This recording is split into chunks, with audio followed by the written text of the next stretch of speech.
વડોદરા જિલ્લાના સાવલી તાલુકાની 26 ગ્રામ પંચાયતની ચૂંટણી યોજાઈ હતી, જેની મતગણતરી તાલુકા સેવા સદન ખાતે આજરોજ શરૂ કરાઈ છે, જે અંતર્ગત ઉમેદવારો અને સમર્થકો સેવા સદન ખાતે ઉમટી પડ્યા છે.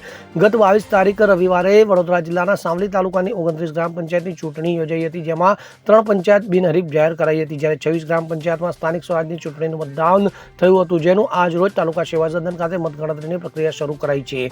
અને સેવા સદનના સ્ટ્રોંગ રૂમમાં મુકાયેલી મતપેટીઓમાં આ ચૂંટણી બેલેટ પેપરથી અને સરપંચ અને વોર્ડ સભ્ય પદના 2 વોટ હોય અલગ અલગ તારવવા અને પછી ગણતરી કરાશે, જેમાં વીવીપીએટ વોટિંગ મશીન કરતાં મતગણતરીમાં સમય વધારે લાગશે એવું મનાઈ રહ્યું છે. અને તાલુકા સેવા સદન બહાર તાલુકાના સરપંચ અને સભ્ય પદના ઉમેદવારો સમર્થકો સાથે ઉમટી પડ્યા છે અને પરિણામની આતુરતાથી રાહ જોઈ રહ્યા છે. અને હવે થશે જીતનો જશ્ન.